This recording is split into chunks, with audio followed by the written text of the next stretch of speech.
إن الحمد لله نحمده ونستعينه ونستغفره ونعوذ بالله من شرور أنفسنا وسيئات أعمالنا من يهده الله فلا مضل له ومن يضلل فلا هادي له وأشهد أن لا إله إلا الله وحده لا شريك له وأشهد أن محمدا عبده ورسوله يا أيها الذين آمنوا اتقوا الله حق تقاته ولا تموتن إلا وأنتم مسلمون يا أيها الناس اتقوا ربكم الذي خلقكم من نفس واحدة وخلق منها زوجها وبث منهما رجالا كثيرا ونساء واتقوا الله الذي تساءلون به والأرحام إن الله كان عليكم رقيبا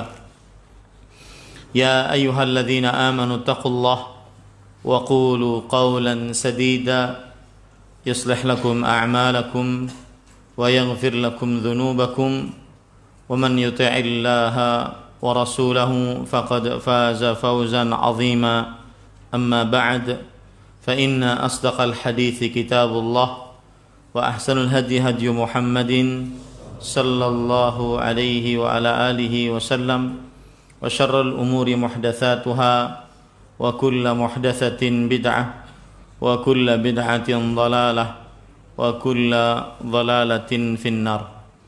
Alhamdulillah, kita bersyukur pada Allah Subhanahu wa taala pada hari ini Sabtu malam Ahad 7 Jumadil Akhir 1441 Hijriah, kita dimudahkan oleh Allah Subhanahu wa taala untuk duduk bersama kembali di Masjid Al-Faruq di Kalimantan Selatan dalam sebuah kajian rutin membaca kitab Umdatul Ahkam min kalami khairil anam sallallahu alaihi wasallam yang ditulis oleh Fadilatu Al-Imam Al-Hafidh Abdul Ghani Al-Maqdisi rahimahullahu ta'ala, ulama Islam abad ke-7 Hijriyah, wafat pada tahun 600 Hijriyah.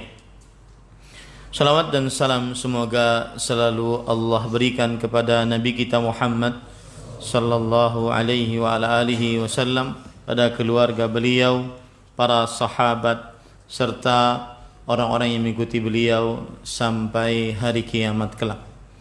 Dengan nama-nama Allah yang husna dan sifat-sifatnya yang ulia, kita berdoa, Allahumma inna nas'aluka ilman nafi'an wa rizqan tayyiban wa amalan mutaqabbala. Allahumma aslih lana dinana alladhi huwa ismatu amrina wa aslih lana dunyana allati fiha ma'ashuna wa aslih lana akhiratana allati fiha ma'aduna waj'alil hayata ziyadatan lana fi kulli khair waj'alil mauta rahatan lana min kulli syarr. Wahai Allah, perbaikilah urusan agama kami yang merupakan benteng diri kami, dan perbaikilah urusan dunia kami yang di dalamnya tempat tinggal kami, dan perbaikilah urusan akhirat kami yang di dalamnya tempat kembali kami, dan jadikanlah kehidupan bagi kami dalam setiap kebaikan, dan jadikanlah kematian bagi kami sebagai tempat peristirahatan dari dosa dan maksiat. Allahumma amin. Ahibati hafizakumullahu ta'ala, Bapak Ibu, saudara-saudari yang saya cintai karena Allah, semoga Allah Subhanahu wa ta'ala selalu menjaga kita. Kita masih di dalam bab At-Taharah, yaitu bab bersuci, dan pada kesempatan kali ini kita akan membaca hadis yang ke-9 dan seterusnya. Saya bacakan hadisnya di buku terjemahannya halaman 17. An Amr bin Yahya Al-Mazini an abihi qala syahidtu Amr bin Abi Al-Hasan sa'ala Abdullah ibn Zaid radhiyallahu anhu an wudu'i Rasulillah sallallahu alaihi wasallam fada'a bi تور من ماء فتوضأ لهم وضوء رسول الله صلى الله عليه وعلى آله وسلم فأكفأ على يديه من التور فغسل يديه ثلاثا ثم أدخل يديه في التور فمضمض واستنشق واستنثر ثلاثا بثلاث غرفات ثم أدخل يده في التور فغسل وجهه ثلاثا ثم أدخل يده فغسلهما مرتين إلى المرفقين ثم أدخل يديه فمسح بهما رأسه فأقبل بهما وأدبر مرة واحدة ثم غسل رجليه وفي رواية بدأ بمقدم رأسه حتى ذهب بهما إلى قفاه ثم ردهما حتى رجع إلى المكان الذي بدأ منه وفي رواية أتانا رسول الله صلى الله عليه وسلم فأخرجنا له ماء في تور من صفر. Saya bacakan artinya.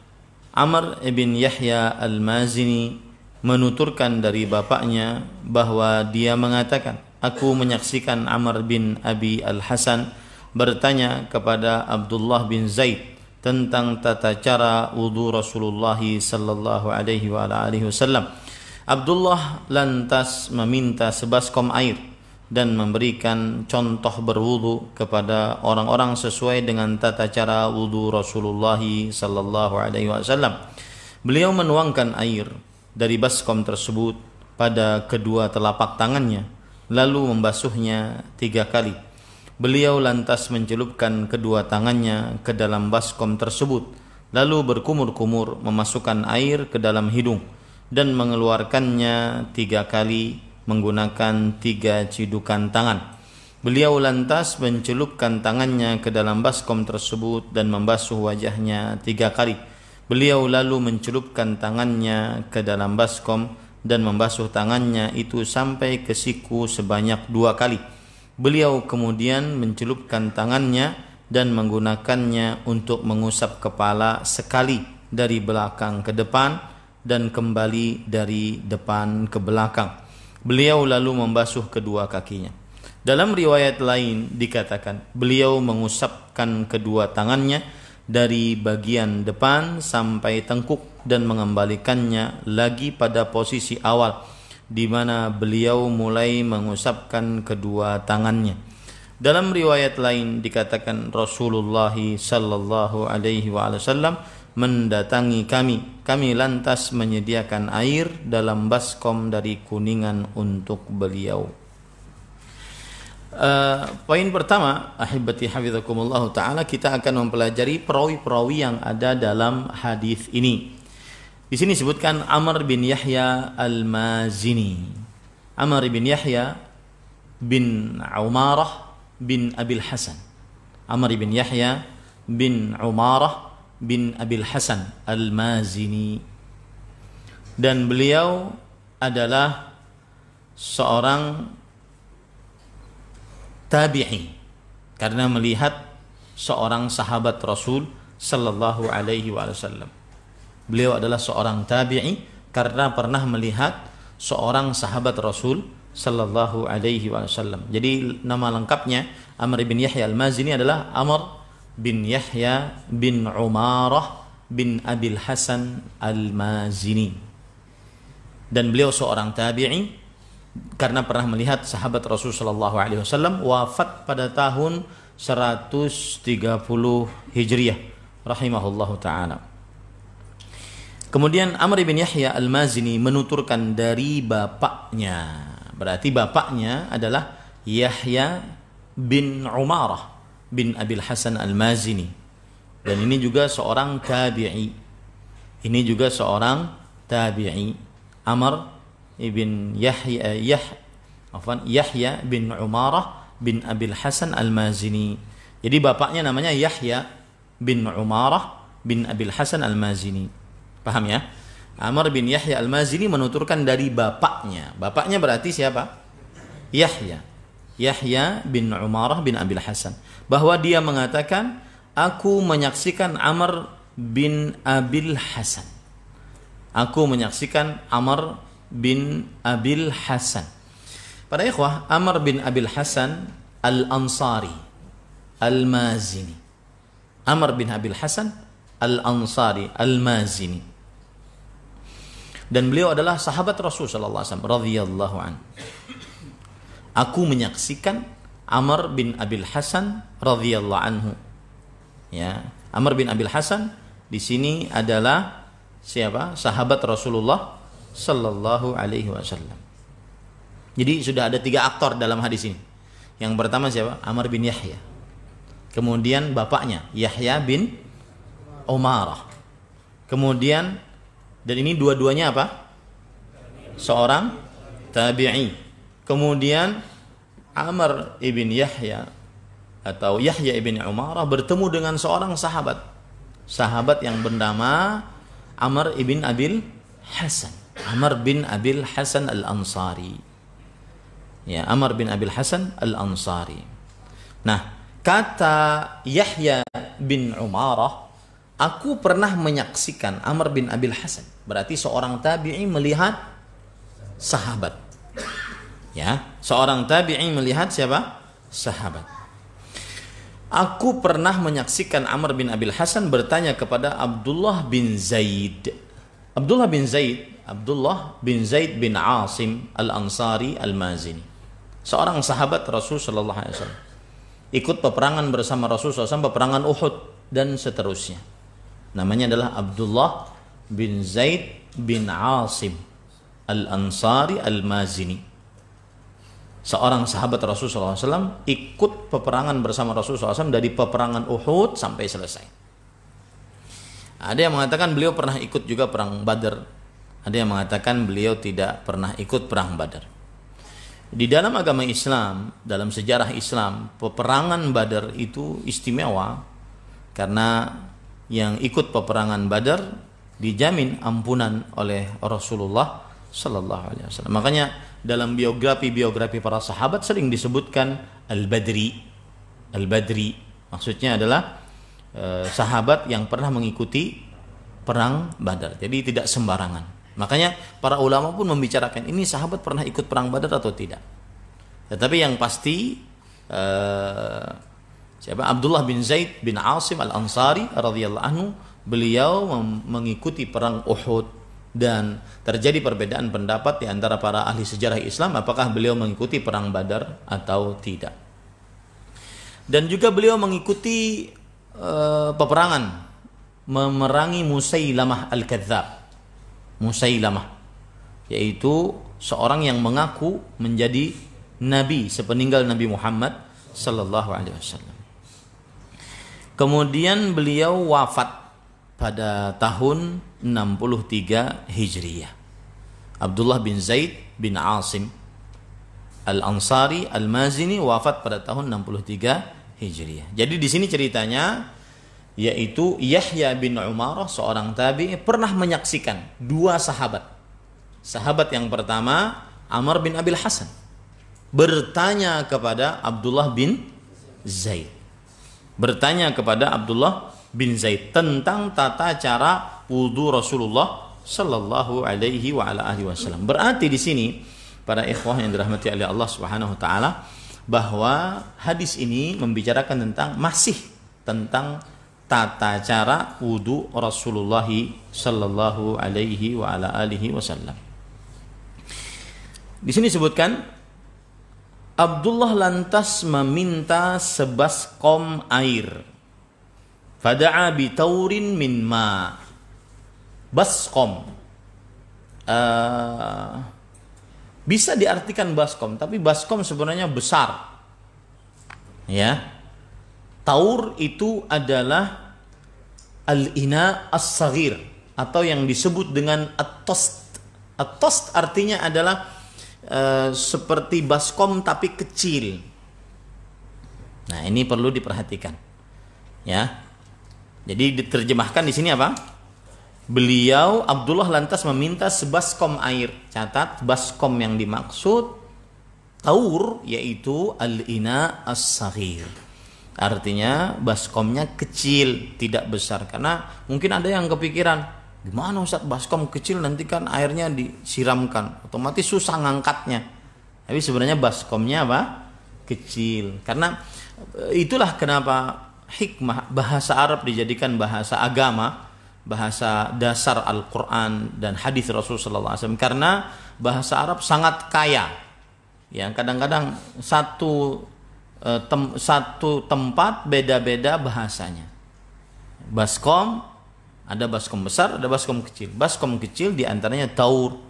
Nah, Abdullah bin Zaid lalu lantas meminta sebaskom air dan memberikan contoh berwudu kepada orang-orang sesuai dengan tata cara Rasulullah sallallahu alaihi wasallam. Kemudian beliau menuangkan air dari baskom tersebut kepada kedua telapak tangannya, lalu membasuhnya 3 kali. Para ikhwan yang dirahmati oleh Allah Subhanahu wa taala, maksudnya menuangkan air adalah beliau imma di sini adalah beliau yang dituangkan kepadanya air, atau beliau menuangkan sendiri lalu beliau basuh kedua telapak tangannya. Ya, paham ini maksudnya? Bisa jadi beliau dituangkan kepada beliau air dari baskom tadi, dari taur tadi, dari bejana kecil, baskom kecil tadi, atau beliau tuangkan sendiri kemudian beliau basuh sebanyak berapa kali? Sebanyak 3 kali. Lihat kata-kata sebanyak 3 kali, ya. Karena inilah yang membedakan hadis ke-9 dengan hadis ke-8. Karena hadis yang ke-9 lebih condong kepada pembicaraan perbedaan jumlah basuhan.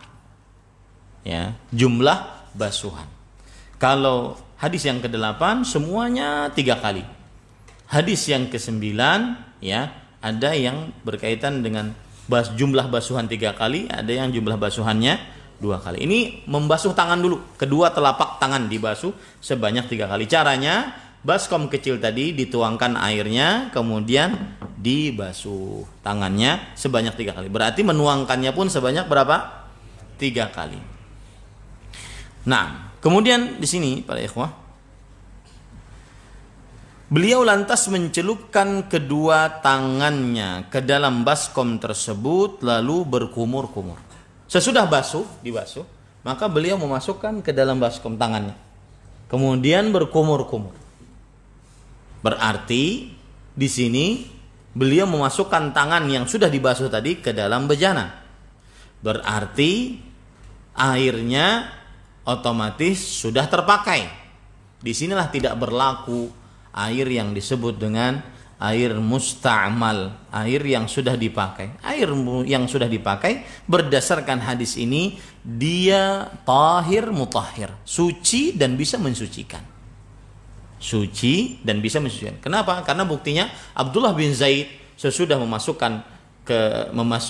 kedua telapak tangan, beliau memasukkan tangan ke dalam bejana tersebut yang di dalamnya ada air. Otomatis airnya tercemar, otomatis airnya terpakai, ya. Maka dikatakan bahwa air yang terpakai itu tetap suci dan mensucikan. Lalu apa yang beliau lakukan? Lalu berkumur-kumur. Nah, di sini para ikhwan yang dirahmati oleh Allah, Abdullah bin Zaid mengatakan, "Thumma adkhala yadahu fit taur famadmada wastanshaqa wastanthara thalathan bi thalathi gharafatin." Lalu beliau mencelupkan kedua tangannya ke dalam baskom tersebut lalu berkumur-kumur, memasukkan air ke dalam hidung dan mengeluarkannya 3 kali menggunakan 3 kali cidukan tangan. Maksudnya bagaimana? Tangan satu, karena dalam riwayat yang lain bahwa yang digunakan untuk memasukkan air ke mulut dan digunakan untuk memasukkan air ke hidung itu adalah tangan kanan. Maka yang masuk cuma satu. Makanya di dalam hadis ini disebutkan tsumma adkhala yadahu. Lalu beliau memasukkan tangannya, bukan 2 tangan. Tangannya. Tangan maksudnya tangan kanan. Lalu beliau masukkan air ke mulut untuk berkumur-kumur dan sekalian memasukkan air ke hidung yang disebut dengan apa? Istinsyaq. Lalu setelah itu melakukan mengeluarkan air yang di mulut ataupun yang di hidung yang disebut dengan istinthar. Nah, di dalam riwayat yang lain bahwa ketika mengeluarkan air dari hidung maka dengan menggunakan tangan kiri. Kenapa? Kanan digunakan untuk hal-hal yang mulia, kiri digunakan untuk hal-hal yang kotor. Ya. Seperti itu. Sebagaimana hadis Aisyah radhiyallahu anha, kana Rasulullah SAW yu'jibuhu tayammun fi sya'nihi kulli. Rasul sallallahu alaihi wasallam sangat menyukai untuk melakukan bagian kanan di dalam segala urusannya, fi tuhurihi wa sya'nihi kullihi. Di dalam bersucinya dan seluruh perbuatannya. Ini maksudnya adalah hal-hal yang muhtaramah, hal-hal yang dihormati, yang dimuliakan seperti makan, minum, memberi, mengambil, ya, masuk masjid, keluar, masuk dalam rumah, memakai pakaian dan seterusnya. Berarti pemahaman balik dari hadis ini adalah sesuatu yang kotor, maka menggunakan dengan tangan kiri, termasuk di dalamnya berkumur-kumur atau bermadmadah dan beristinsyak, memasukkan air ke hidung dengan tangan kanan. Jadi masukin air kemudian sekaligus, ya, baru dikeluarkan dengan tangan kiri. Nah, kemudian di sini disebutkan summa adkhala yadahu fit taur faghassala wajhahu thalathan, dan itu sebanyak 3 kali. Yang tadi itu sebanyak tiga kali. Jadi mengambil airnya 3 kali, ya, mengambil airnya 3 kali.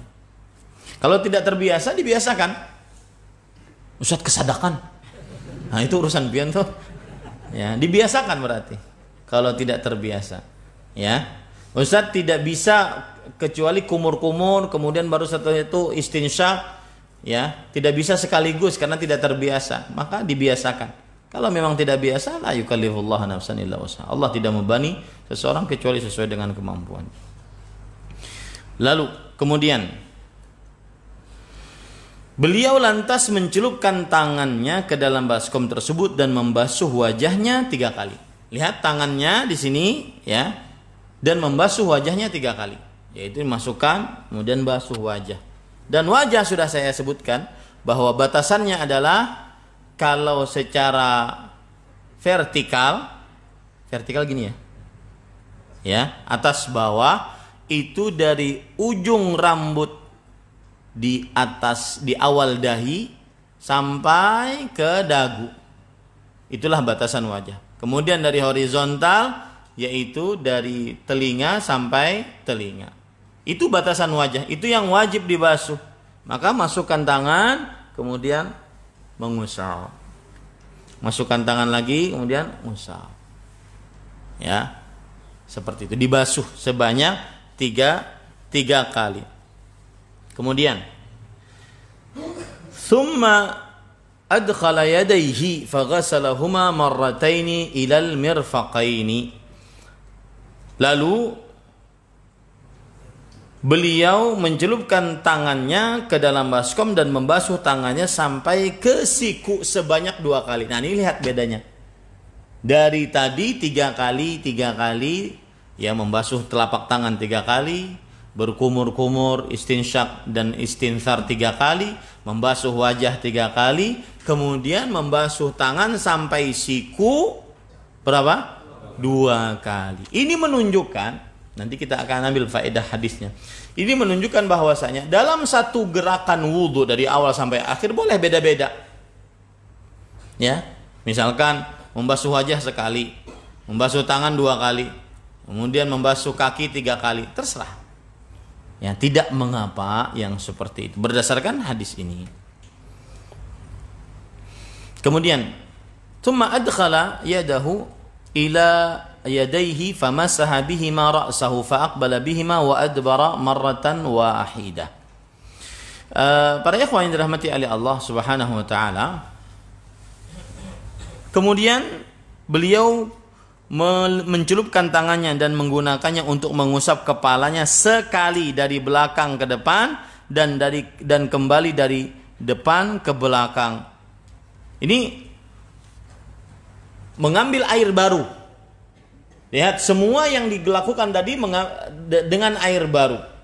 Ya, tidak ada bekas dari sebelumnya mengambil air baru. Baik membasuh kedua telapak tangan diawalinya dengan air baru. Kemudian melakukan madmadah, berkumur-kumur, istinsyak, masukkan air ke hidung dengan air baru sebanyak 3 kali. Air baru semua. Kemudian membasuh wajah sebanyak 3 kali dengan air baru sebanyak 3 kali tersebut.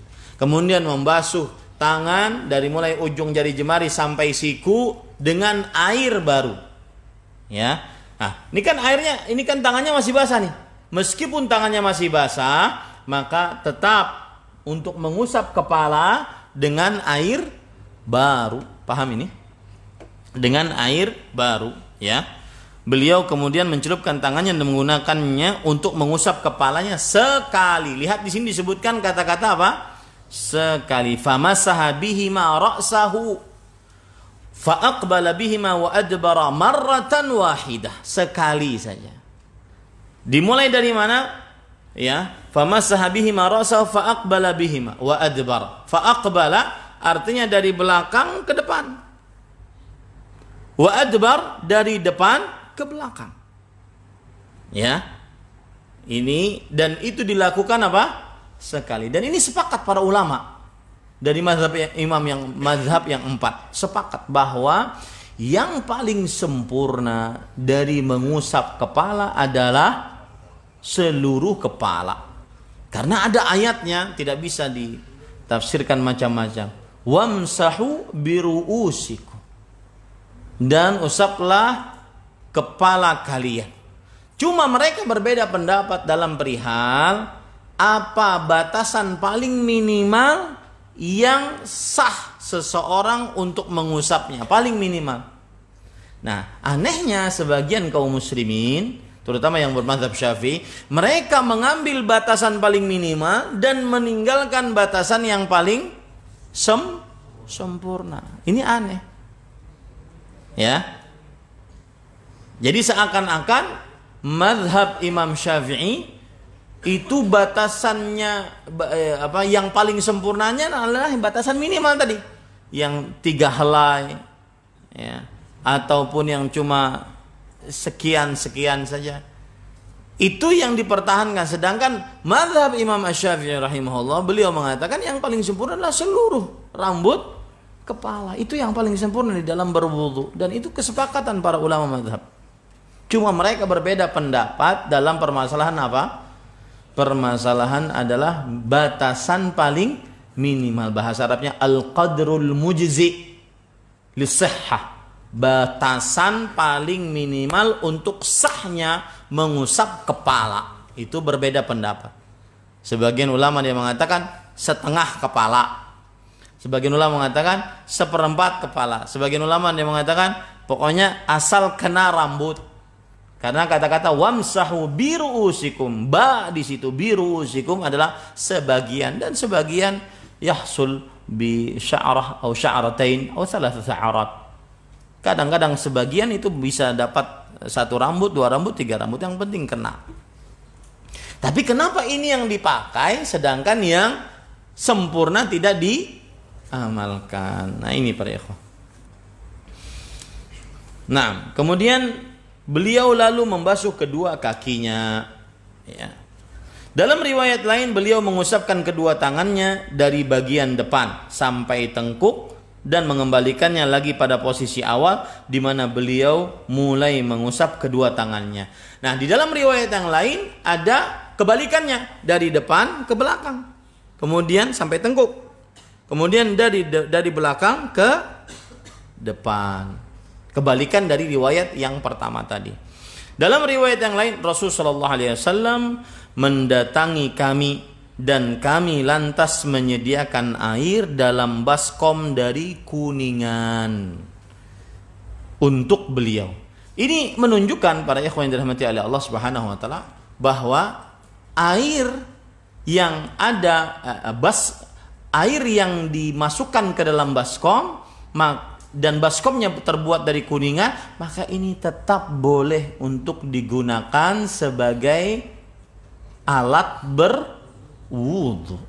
Sebagai alat berwudu meskipun baskomnya berupa kuningan. Yang dilarang adalah kalau baskomnya berupa emas ataupun perak, karena dilarang, karena itu adalah pakaiannya orang-orang penghuni surga nanti di hari kiamat. Semuanya berasal dari emas dan perak. Maka kita di dunia kita tidak memakainya agar kita memakainya nanti di akhirat. Rasulullah SAW bersabda, "Atarda an takuna lahumud dunya wa lana al-akhirah."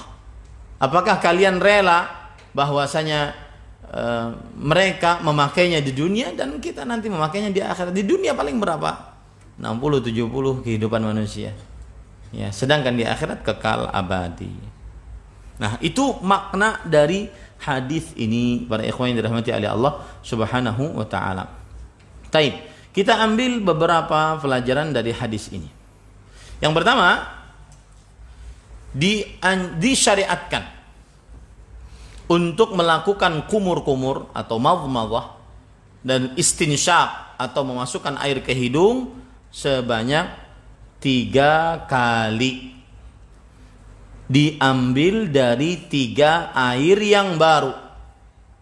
Disyariatkan untuk berkumur-kumur, yaitu madmadah, dan memasukkan air ke hidung, yaitu istinsyaq sebanyak 3 kali. Sebanyak 3 kali dengan 3 kali air yang baru.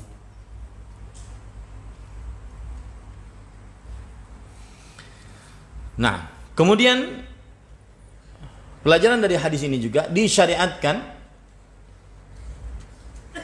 dan dibolehkan membasuh kedua tangan sampai siku dalam berwudu sebanyak 2 kali.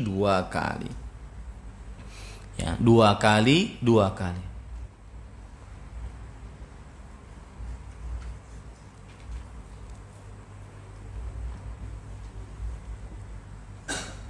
Nah, kemudian pelajaran selanjutnya dari hadis ini adalah bahwa tadi lihat lafadz hadisnya.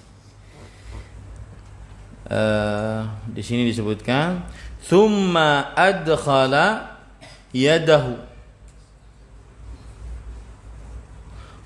fit taur faghasala wajhahu thalathan. Lihat artinya, kemudian beliau mencelupkan tangannya dan membasuh wajahnya sebanyak 3 kali.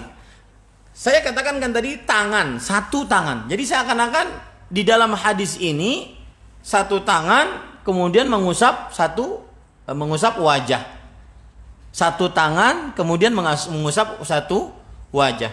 Saya katakan tadi kan pas waktu berkumur-kumur masukkan air ke hidung itu dengan 1 tangan. Dan lafadznya untuk wajah juga begitu. Tsumma adkhala yadahu faghasala wajhahu thalathan. Kemudian beliau mencelupkan tangannya, bukan 2 tangan, tangannya. Ya. Kemudian membasuh membasuh wajahnya sebanyak 3 kali. Maka para ikhwan yang dirahmati oleh Allah Subhanahu wa taala, wallahu alam, kata Imam An-Nawawi rahimahullahu taala bahwa jumhur ulama berpendapat annal mustahabba akhdhul ma'i lil wajhi bil yadaini jami'an likaunihi ashal wa aqraba ila al isbagh. Para jumhur, ini catat baik-baik, jumhur ulama, apa arti jumhur? Kebanyakan. Para ulama mengambil air dengan kedua tangan seluruhnya. Ini yang dianjurkan. Jumhur ulama berpendapat mengambil air dengan kedua tangan seluruhnya untuk membasuh wajah, karena ini lebih mudah dan lebih mencakup seluruh wajah. Nah, itu dicatat. Jumhur ulama berpendapat bahwasanya dianjurkan untuk mengambil air untuk membasuh wajah dengan kedua tangan, karena lebih mudah dan lebih bisa membasuh wajah seluruhnya. Nah, Kemudian para ikhwan yang dirahmati oleh Allah Subhanahu wa taala,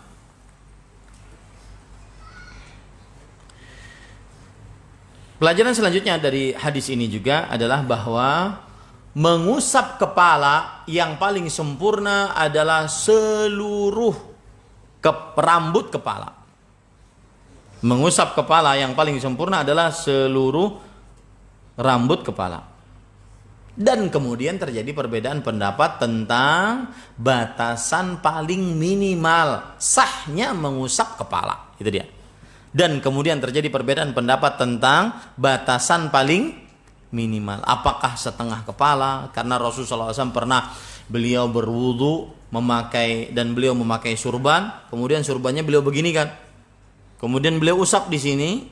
Ya. Kemudian beliau usap di atas surbannya. Ya. Maka ada sebagian ulama mengatakan bahwa batasan minimal sahnya mengusap kepala setengah kepala. Ada yang mengatakan seperempat, ada yang mengatakan yang penting kena bagian kepala. Nah, ini terjadi perbedaan pendapat di antara para ulama dalam hal ini. Dan wallahu alam, pendapat yang lebih kuat adalah tidak sah mengusap kepala kecuali seluruhnya, karena itu yang dicontohkan oleh Rasulullah sallallahu alaihi wasallam.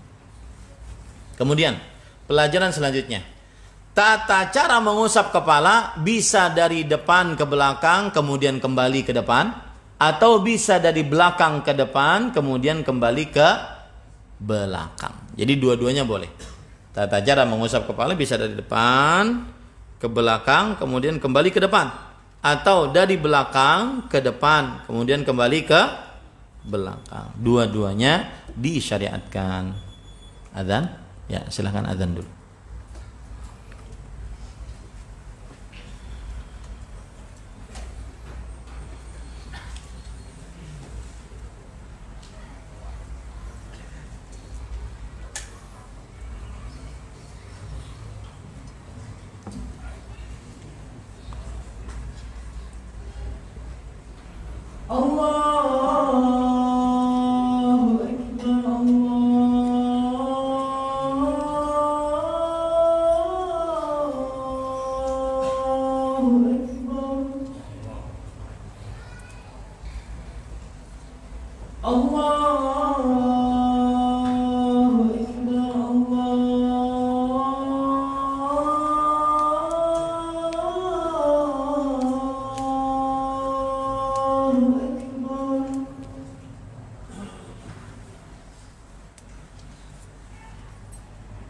Asyhadu an la ilaha illallah.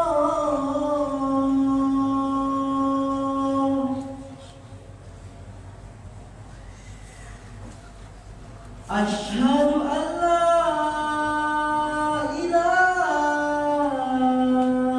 illallah.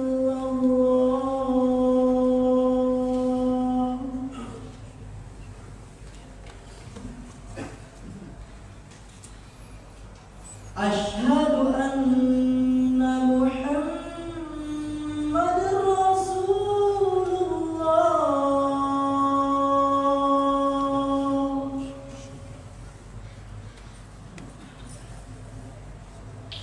Asyhadu anna Muhammadar Rasulullah.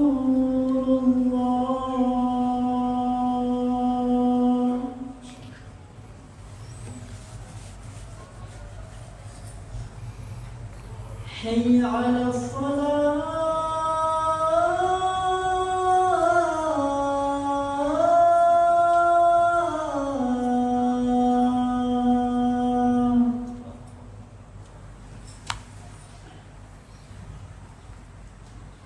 Hayya 'alas salah.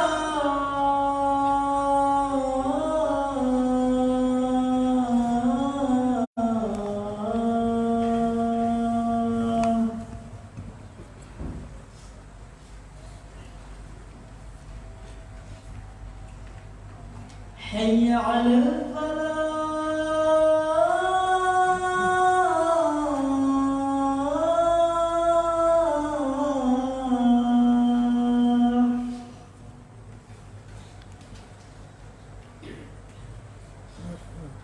حي على الفلاح.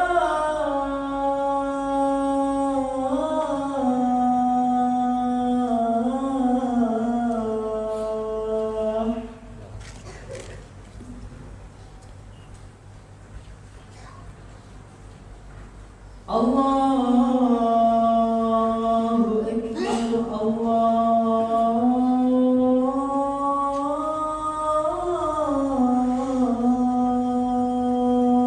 أكبر. لا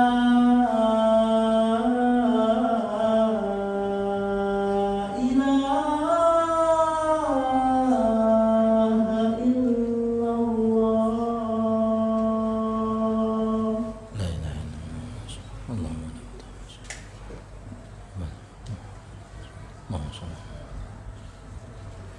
Ya, faedah yang terakhir apa yang kita tulis? Hah? Tata cara mengusap kepala. Taib. Kemudian faedah selanjutnya yang kita bisa ambil dari hadis ini adalah yaitu pendapat yang lebih kuat mengusap kepala cukup sekali dan tidak 2 kali, tidak 3 kali. Pendapat yang lebih kuat mengusap kepala cukup sekali. Lihat perkataan para ulama, di antaranya Abu Dawud rahimahullah. Beliau mengatakan ahaditsus sihah kulluha tadullu ala anna mashar ra'si marratan wahidah. Hadis-hadis sahih seluruhnya menunjukkan bahwa mengusap kepala 1 kali. Ya. Imam Ibnul Munzir rahimahullah mengatakan inna thabita 'anil Nabi sallallahu alaihi wasallam fil mashi marratan wahidah. Sesungguhnya yang tetap dari Nabi Muhammad sallallahu alaihi wasallam tentang mengusap kepala adalah 1 kali. Taib. Ustaz, ini yang kita pelajari dari kecil mengusap kepala 3 kali. Ini dari mana? Bahkan 3 kalinya sebagian gitu. Ya, 3 kali sebagian. Bagaimana sudah saya singgung bahwasanya yang menganehkan sebagian kaum muslimin adalah mengambil yang batasan paling minimal dan meninggalkan batasan kesempurnaan. Kesempurnaannya adalah 1 kepala. Ya. Nah, permasalahan selanjutnya adalah apakah 3 kali, 2 kali atau 1 kali? Maka jawabannya pendapat yang lebih kuat adalah 1 kali. Kenapa? Hadis dari sahih menunjukkan itu semua. Nah, ini para ikhwan yang dirahmati oleh Allah. Lalu yang berpendapat itu 3 kali dari mana? Mereka mengkiaskan, menganalogikan dengan anggota-anggota wudhu lainnya. Wajah 3 kali, kemudian tangan sampai siku 3 kali, kaki 3 kali. Kenapa kepala sendirian sekali? Nah, mereka menganalogikan. Begitu cara berdalil mereka. Paham sekarang? Ya, jadi kenapa mereka itu 3 kali atau sebagian mazhab mengatakan 3 kali? Karena tadi cara berdalilnya adalah menganalogikan dengan anggota-anggota wudu lainnya. Paham ini para ikhwan? Baik. Kemudian pelajaran selanjutnya yang kita bisa ambil dari hadis ini adalah bahwa tidak mengapa terjadi perbedaan jumlah pembasuhan antara anggota wudhu. Tidak mengapa terjadi perbedaan jumlah basuhan antara anggota wudhu. Seperti misalkan wajah sekali, kemudian kaki 2 kali, atau tangan 2 kali, wajah 3 kali. Ini tidak mengapa. Ya. Nah, dan ini juga bermanfaat bagi yang mungkin sedang tergesa-gesa. Ya. Dan semisalnya. Kemudian pelajaran selanjutnya dari hadis ini juga adalah bahwa disyariatkan untuk urutan dan tertib.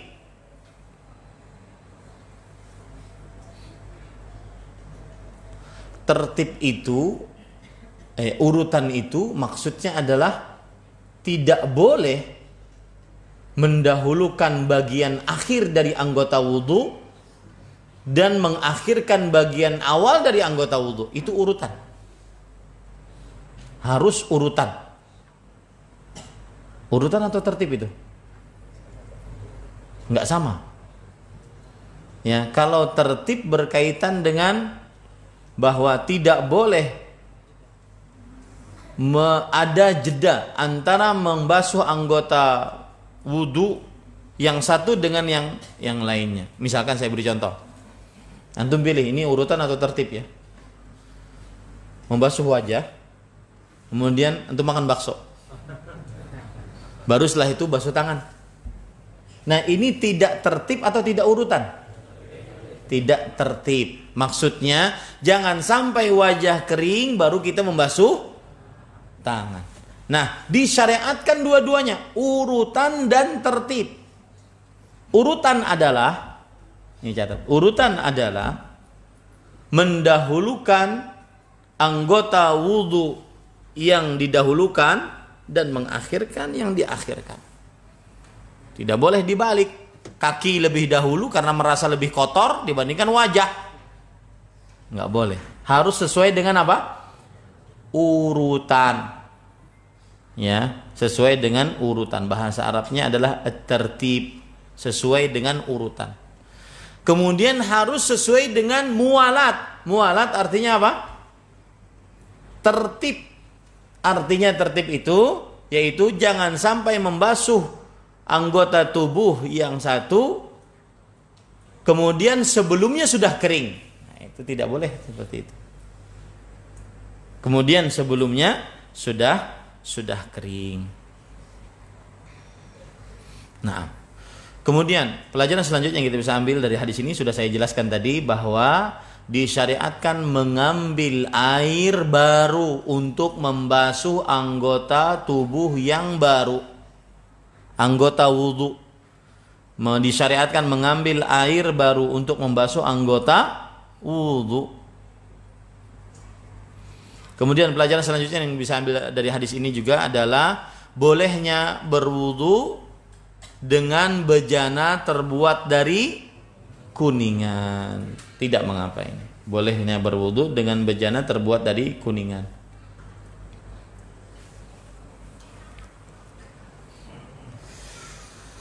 Nah,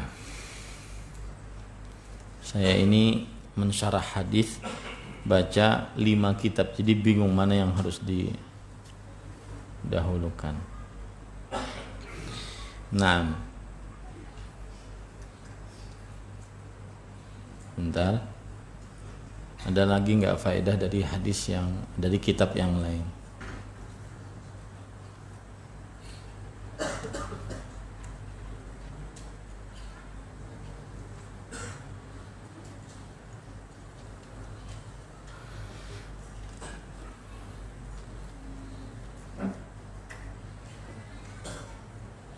Nah, pelajaran menarik juga dari hadis ini adalah gigihnya para salafus saleh mengetahui tata cara ibadah dengan benar. Nah, ini harus kita contoh. Gigihnya para salafus saleh. Salafus saleh itu siapa? Para sahabat, para tabi'in, para tabi'ut tabi'in. Sahabat yang melihat Nabi dan beriman dan mati dalam keimanan. Tabi'in yang melihat sahabat beriman dan mati dalam keimanan. Dan tabi'ut tabi'in yang melihat tabi'in beriman dan mati dalam keimanan. Gigihnya para salafus saleh dalam mengetahui tata cara beribadah sesuai dengan petunjuk Rasul sallallahu alaihi wasallam. Kemudian pelajaran selanjutnya yang kita bisa ambil dari hadis ini juga adalah metodologi pengajaran yang paling manjur adalah dengan contoh. Lihat di sini Abdullah bin Zaid mencontohkan kepada siapa? Sahabat siapa? Amr bin siapa? Bin Abil Hasan Al-Mazini radhiyallahu anhu. Dengan contoh, dan begitu juga Rasulullah SAW mencontohkan seperti itu. Ya. Ini para ikhwan yang dirahmati oleh Allah Subhanahu wa taala. Kemudian pelajaran selanjutnya yang kita bisa ambil dari hadis ini bahwa apa hukumnya membasuh kedua telapak tangan sebelum berwudu? Apa hukumnya membasuh kedua telapak tangan sebelum berwudu? Ada beberapa macam pendapat. Ada yang mengatakan sunnah, ada yang mengatakan wajib, ada yang mengatakan dibedakan. Apabila bangun dari tidur malam, maka hukumnya wajib.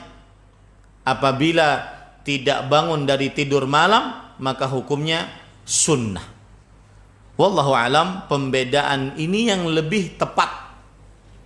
Jadi kalau seandainya Anda bangun dari tidur malam, misalnya malam ini tidur, ingin sholat subuh, otomatis kita mau berwudu, maka wajib hukumnya membasuh kedua telapak tangan berdasarkan hadis Rasul sallallahu alaihi wasallam, "Idza stayqadha ahadukum min naumihi fala yaghmis yadahu fil ina'i hatta yaghsilaha thalathan li'annahu la yadri aina batat yaduhu." Jika salah seorang dari kalian bangun dari tidurnya, maka janganlah dia memasukkan langsung kedua telapak tangannya ke dalam bejana sebelum dia membasuhnya 3 kali, karena dia tidak tahu tangannya bermalam tadi malam di mana. Nah, ini pendapat yang lebih kuat, bahwa wajib apabila bangun dari tidur malam, dan disunnahkan apabila tidak bangun dari tidur malam. Seperti misalkan kita mau asar pas di kantor, mau sholat zuhur pas di kantor, maka dianjurkan, disunnahkan kita membasuh kedua telapak tangan. Hukumnya seperti itu. Wallahu a'lam. Nah, ya cukup itu kiranya para ikhwan yang dirahmati oleh Allah Subhanahu wa taala. Semoga yang disampaikan bermanfaat. Maka kalau ada pertanyaan masih ada waktu 10 menit, karena di sini tanya jawab berakhir jam 20.20. Nah, silahkan jika ada yang bertanya. Ada yang langsung? Dan saya akan menjawab hanya yang diutamakan yang berkaitan dengan tema.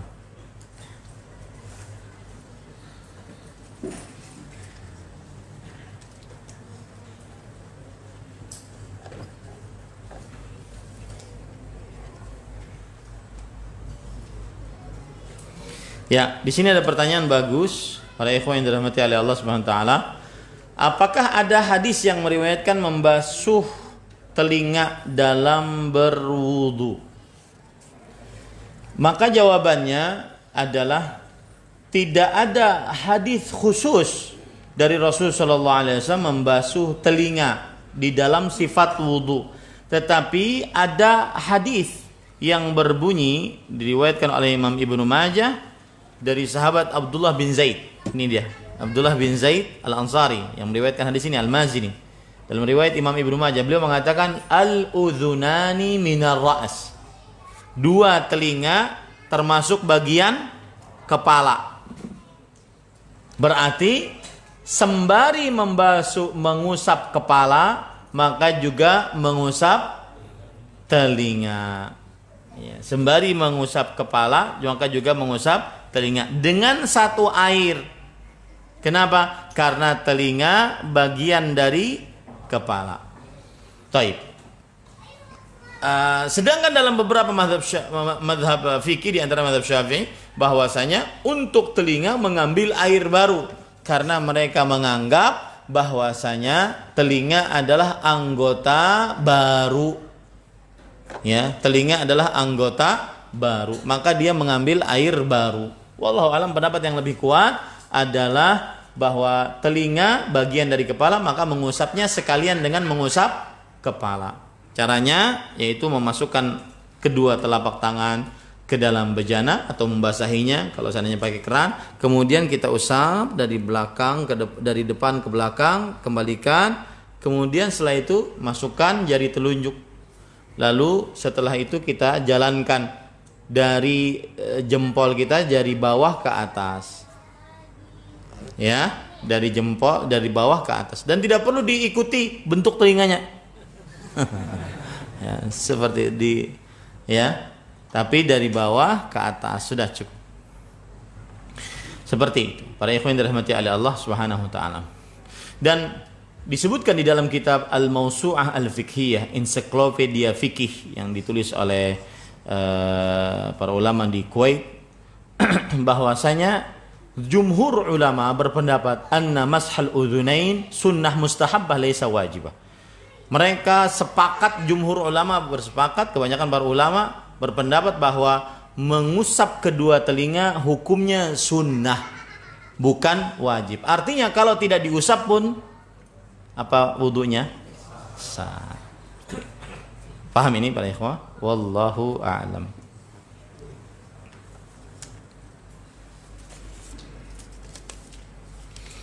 Tetapi lihat, perhatikan.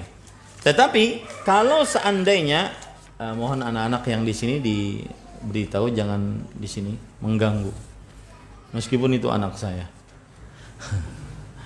Taib, kalau seandainya kita katakan bahwa, perhatikan nih, telinga bagian dari kepala, maka mengusap kepala hukumnya apa? Wajib. Berarti mengusap telinga wajib. Nah, itu hati-hati. Ya, kalau kita berpendapat telinga adalah bagian dari kepala, maka berarti mengusap telinga hukumnya wajib. Dan ini mazhab Hambali. Dan itu pendapat yang lebih kuat, bahwasanya telinga bagian dari kepala, maka mengusap telinga hukumnya wajib sebagaimana mengusap kepala. Wallahu a'lam. Apabila di anggota wudu ada luka dan diperban, apakah dilewati atau bagaimana? Bagus pertanyaannya. Maka jawabannya adalah dasar jawaban ini yaitu fattaqullaha mastata'tum. Bertakwalah kepada Allah sesuai dengan kemampuan kalian. Kemudian juga hadis Rasulullah SAW berbunyi, "Idza amartukum bi amrin fa'tu minhu mastata'tum." Jika aku perintahkan kalian dengan sebuah perintah, maka kerjakan sesuai dengan kemampuan kalian. Maka bagaimana caranya? Kalau seandainya anggap saja ini diperban, maka tetap bagian yang lain berarti berlaku. Seperti membasuh kedua telapak tangan, kemudian berkumur-kumur, kemudian beristinsyak, beristinthar, itu hukumnya wajib. Kemudian membasuh wajah tetap. Nah, kemudian ketika membasuh tangan, karena ini ada perbannya, maka ini yang dibasuh. Lalu setelah itu ini diusap. Paham ya? Ini diusap dan selainnya dibasuh. Kecuali kalau seluruh tubuhnya diperban. Itu diudukan kalau seluruh tubuh. Allahu a'lam. Seperti yang dijelaskan tadi bahwa mengusap kepala secara keseluruhan adalah cara yang sempurna. Bagaimana tata cara mengusap kepala bagi wanita? Apakah panjangnya rambut seorang wanita berpengaruh dalam hal ini? Maka jawabannya, yang paling utama diusap adalah rambut kepala yang meliputi kepalanya. Jadi kalau perempuan sama saja sebenarnya. Kalau seandainya ingin dari depan, berarti dia dari depan ke belakang, ya. Nah, sampai di sini kan otomatis rambutnya panjang. Ya, rambutnya panjang. Maka sudah sampai di sini saja. Lalu dia ambil dari tengkuknya. Ya, lalu dia lanjutkan ke depan, begitu. Begitu juga kalau dari belakang. Dari belakang diambil, kemudian dia lepaskan begini, lalu dia jalankan lagi. Ya, kemudian dia kembalikan ke belakang. Tidak perlu dia karena panjang ya, tidak perlu seperti itu. Allahu a'lam. Apakah boleh membasuh tangan dimulai dari siku menuju ke ujung tangan atau sebaliknya? Maka jawabannya adalah sebenarnya boleh, tetapi yang lebih nyunnah adalah dari mana? Wamsahu bi Allah Subhanahu wa taala berfirman, ya ayyuhalladzina amanu idza qumtum ila sholati faghsilu wujuhakum wa aydiyakum ilal marafiq. Wahai orang beriman, jika kalian ingin sholat, maka basuhlah wajah kalian dan tangan kalian ke siku. Berarti dari ujung tangan baru ke siku, bukan dari siku baru tangan. Enggak. Paham ini para ikhwah? Ayatnya memang seperti itu. Tetapi kalau seandainya dia membasuhnya dari sini, ya, maka sah saja, cuma tidak nyunnah. Allahu a'lam. Mohon dijelaskan lagi tentang air musta'mal. Apakah ada ukuran tempat air yang airnya bisa dipakai berkali-kali dan beramai-ramai? Maka jawabannya begini. asal hukum air itu adalah tahir wa mutahhir. La al-ma'u, kata Rasulullah SAW, innal ma'a la yunajjisu syai'. Sesungguhnya air tidak ada yang menajiskan sesuatu apapun padanya. Sampai dia berubah warnanya, atau baunya, atau rasanya. 3 poin ini, warna, bau, rasa. Maka kalau seandainya berubah, baru pada saat itu dia berarti berubah dari air tahir sesuai dengan apa yang masuk padanya. Kalau seandainya yang masuk padanya tersebut adalah najis, maka berarti najis. Paham ini para ikhwah? Nah, jadi asal hukum air adalah tahir. Nah, adapun jumlah kadar liter airnya, maka hadis yang menunjukkan akan hal itu adalah hadis yang lemah, tentang hadis qullatain.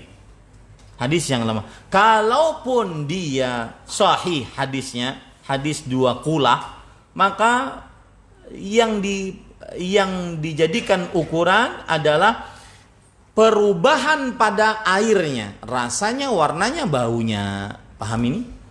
Ya, jadi kalau seandainya kita katakan, kan ada hadis Ustaz, hadis 2 kulah. Ya, hadis 2 kulah. Maka hadis 2 kulah sebagian ulama hadis melemahkan hadis tersebut. Kalau sahih, kita anggap sahih, maka cara berlaku pada hadis 2 kulah tersebut adalah, yaitu airnya meskipun dia kurang dari 2 kulah, maka kembali kepada keumumannya. Al-ma la yunajjisu syai', hatta air tidak ada yang menajiskannya sampai berubah warnanya, baunya dan rasanya. Paham ini para ikhwah? Wallahu alam. Apa harus sepakat kumur? Nah, kemudian kalau seandainya ada ember nih misalnya, kita katakan tadi air musta'mal tetap bisa dipakai untuk berwudu, ya. Dan dalilnya banyak. Di antaranya Nabi Muhammad SAW mandi bersama dengan Aisyah. Itu mandi bersama kan otomatis jatuh-jatuh airnya ke situ. Betul apa tidak? Ya. Bahkan Nabi Muhammad SAW, Aisyah radhiyallahu anha mengatakan, da'li, sisakan untukku. Ya. Ini menunjukkan bahwa mereka bersama-sama mandi pada saat itu. Otomatis akan terpakai airnya. Tetapi tetap saja sah digunakan untuk bersuci, baik itu berwudu ataupun mandi mengangkat hadas besar. Nah, itu salah satu dalilnya. Maka jawabannya adalah boleh seseorang ya menggunakan air secara bersama-sama. Cuma lebih utama memang apabila sang suami mandi pada air tersendiri dan juga istri mandi pada air tersendiri. Kenapa? Karena ada hadisnya. Rasulullah SAW tidak mengambil bekas dari mandinya Maimunah radhiyallahu anha wa ardhaha. Tetapi ini lebih baik, bukan berarti harus wajib. Paham ini para ikhwah? Wallahu alam. Apakah harus sepakat kumur-kumur dan hidung, kepala, telinga apa dan hidung? Apakah harus sepaket kumur dan hidung, kepala dan telinga? Apa boleh dipisah-pisah? Ini tadi sudah saya jawab. Ya, asal muasalnya kumur-kumur dan hidung kalau bisa satu paket sekaligus. Ya, pernah Ustaz mencoba tetaguk. Maka pada saat itu coba biasakan. Kalau belum bisa maka boleh satu kumur-kumur baru masukkan air ke hidung dan seterusnya. Kepala dan telinga, pendapat yang lebih kita ambil adalah berdasarkan hadis riwayat Imam Ibnu Majah tadi, al-udhunani minar ra'as, 2 telinga termasuk dari kepala. Maka kepala, mengusap kepala satu paket dengan mengusap telinga. Bagaimana apabila kita wudhu di rumah hanya sampai kepala, kemudian kehabisan air, dilanjutkan kaki di masjid? Maka ini tidak apa? Bahasa fikihnya apa? Mualat. Ya, tidak tertib. Allahu a'lam. Ketika sedang sholat berjamaah tiba-tiba buang angin, sedangkan kita berada pada saf pertama, apa yang harus dilakukan ketika berada pada kondisi ini Ustaz? Keluar. Ya, keluar. Entah itu keluar menerobos ke belakang atau keluar di depan saf pertama orang yang sholat. Ya, biasanya kaum muslimin yang belajar faham, tidak mungkin dia menahan, hendak bapak kamu keluar. Tidak mungkin.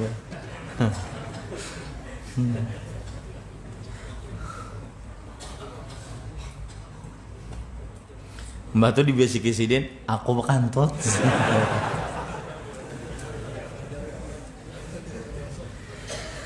Sedangkan kalau hendak ke tempat wudhu harus melewati saf di belakang. Bagaimana keterkaitannya dengan hadis dilarang melewati orang yang sholat. Sedangkan saf sangat rapat. Bagaimana juga ketika para jamaah dalam keadaan ruku dan sujud. Maka jawabannya yang penting keluar. Adapun hadis yang mengatakan bahwa la an yaqifa arba'in khairun lahu min an yamurra baina yadayil musalli. Sungguh seseorang berdiri selama 40, disebutkan 40 bulan, 40 tidak disebutkan 40 bulan, 40 hari, 40 minggu, 40 pekan, 40 tahun enggak disebutkan. Ya, yang penting arba'in, 40. Ini menunjukkan beratnya melewati orang yang sholat. Makanya kita dulu orang tua dulu kita datu ulun masih ingat datu haji ulun. Ya, itu kalau ada yang sholat harus disuruh keluar anak-anak. Jangankan lewat, untuk ribut saya tidak boleh. Ya. Dan ini juga perhatian kepada para ikhwah sekalian yang bawa anak-anak, maka kita ke masjid jadikan pahamkan kepada anak-anak itu bahwa ke masjid untuk sholat, bukan untuk main-main. Ya, ke masjid untuk sholat. Dan anak tidak paham, ya. Makanya dia berjalan-jalan tidak akan paham, tapi kita biasakan gitu. Kalau anaknya jalan-jalan itu wajar. Yang tidak wajar bahkan kurang ajar itu yang jenggotan yang jalan-jalan. Jadi dipahamkan yang paling utama. Nah, itu maksudnya adalah apabila kita melewati imam atau orang yang sholat sendirian. Itu maksudnya. Kalau seandainya sholat berjamaah maka suratul imam, suratul makmum. Pembatas sholat untuk imam adalah pembatas sholat untuk makmum. Jadi boleh kita lewat di hadapan orang yang sedang sholat jadi makmum. Kenapa? Karena ada keperluan kita keluar. Ya, tidak mungkin kita nunggu sampai akhir. Ya. Kalaupun rapat, maka kita berusaha untuk yang sholat. Ya, kalau seandainya ada yang mau lewat, ya dipersilahkan yang sholat. Ini kadang-kadang terlalu saklek. Kadar udah. Tidak boleh. Nggak apa-apa bergerak sedikit untuk dia lewat. Muttar, sesuatu yang terpaksa. Kalau perempuan berwudu bagian kepala gimana cara membasuhnya? Karena menggunakan khimar, apalagi kalau safar. Maksudnya mungkin berwudunya di luar ini. Maka jawabannya tetap perempuan berwudu harus sempurna mengusap kepalanya. Asal hukumnya seperti itu. Caranya bagaimana kalau dia di luar? Kalau kita mungkin di Arab Saudi ataupun di beberapa masjid yang sudah mengetahui hukum tentang aurat perempuan, maka ada kamar mandi tersendiri tertutup, ya. Tetapi kalau seandainya terpaksa berwudu di luar dan masjid umum, maka pada saat itu dia harus mencari cara agar berwudunya tetap sempurna. Misalkan teman-teman perempuannya menutupinya, ya, harus mencari cara. Kalau seandainya tetap saja tidak bisa dia dapatkan, maka dia harus mencari cara, misalkan ke tempat yang tersembunyi dia berwudu di situ. Harus cari cara. Kalau juga tidak bisa karena saking penuhnya orang, maka pada saat itu dia diperbolehkan untuk melakukan usapan setengah bagian kepalanya dan sisanya di atas jilbabnya. Ya, sebagaimana yang terjadi pada Rasulullah sallallahu alaihi wasallam ketika beliau berwudu memakai imamah wa masaha ala nasiyatihi wa imamatihi. Beliau mengusap di atas sebagian rambut kepalanya dan surbannya. Tetapi ingat, ini rambut bagi perempuan adalah aurat, maka jangan sampai diperlihatkan kepada laki-laki yang bukan mahramnya. Allahu a'lam. Apa hukumnya ada bagian wudu yang tertutup baru ketahuan setelah selesai bagian wudu yang tertutup baru ketahuan setelah selesai sholat. Maka jawabannya, tertutupnya bagaimana dulu? Ini tertutup kata mujmal, kata yang umum, harus ditentukan. Kalau misalkan saya beri contoh ya, kita ngecat, kemudian di bagian tubuh anggota wudu kita masih ada cat, misalkan di siku sini kita tidak terlihat, siku sini ada cat, dan itu kan tidak mengenakan air karena tertutup dengan cat. Nah, apakah sah wudunya dan sah sholatnya kalau dia ketahui setelah selesai sholat? Maka jawabannya adalah tidak sah wudunya dan tidak sah sholatnya. Dia harus membasuh, menghilangkan bekas yang tertutup tadi, lalu dia wudu kembali, lalu dia sholat. Wallahu a'lam. Dan kalau seandainya dia tahu di dalam sholat, dia batalkan sholatnya karena sholatnya tidak sah, karena wudunya tidak sah. Paham ya para ikhwah? Beda hal kalau seandainya ada najis. Misalkan sholat nih kita, ternyata pas di sini ada najis, najis apalah gitu. Ya, maka pada saat itu kalau bisa kita hilangkan saat sholat.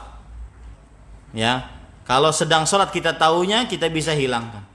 Kalau seandainya tahunya setelah selesai sholat, maka sah sholatnya. Kenapa? Karena Rasul Shallallahu Alaihi Wasallam beliau sholat memakai sandal yang ada najisnya. Lalu diberitahu oleh Jibril. Lalu beliau lepas sandalnya dan beliau lanjutkan sholatnya. Ini menunjukkan apa? Sholatnya sah. Ya, karena beliau tidak tahu ada najis. Sedangkan kalau wudu, karena wudu adalah syarat sahnya sholat. Kalau syarat sahnya tidak sah, maka sholatnya pun tidak sah. Wallahu a'lam. Ini di luar tema. Orang tua saya menginginkan saya kuliah di fakultas umum, namun saya keberatan karena terfitnah dengan wanita. Saya ingin kuliah di fakultas syariah di luar pulau, namun orang tua tidak mengizinkan. Pernah saya sampaikan ke orang tua untuk menikah agar bisa memenuhi keinginan orang tua untuk kuliah di fakultas umum, namun orang tua juga tidak mengizinkan. Apa yang harus saya lakukan?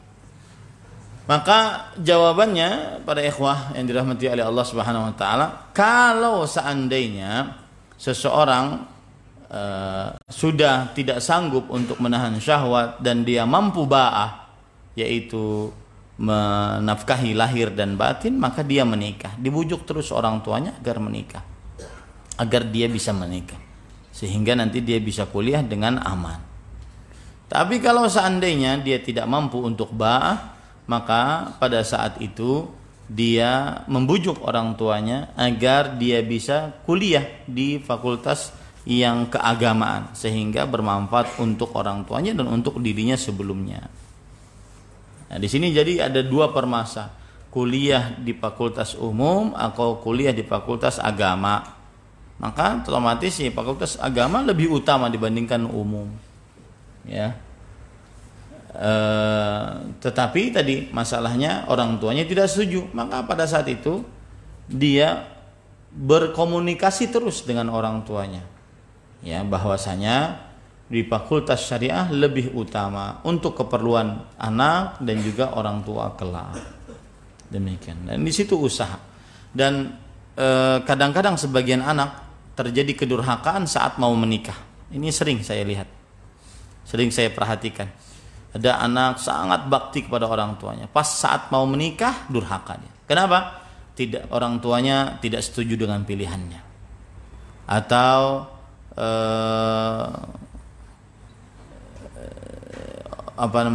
orang tuanya memilihkan untuknya dan dia tidak setuju, dan seperti itu. Maka pada saat ini dia harus tetap menjaga bagaimana bisa berbakti kepada orang tuanya, tetapi juga dia bisa melaksanakan apa yang sudah dia niatkan. Jadi intinya komunikasikan, dan jangan lupa berdoa kepada Allah Subhanahu wa taala. Karena doa miftah kulli khair, doa kunci ke segala kebaikan. Ini yang bisa saya sampaikan. Mohon maaf lebih daripada yang dijadwalkan 15 menit. Subhanakallah bihamdik asyhadu an la ilaha illa anta astaghfiruka wa atubu ilaik.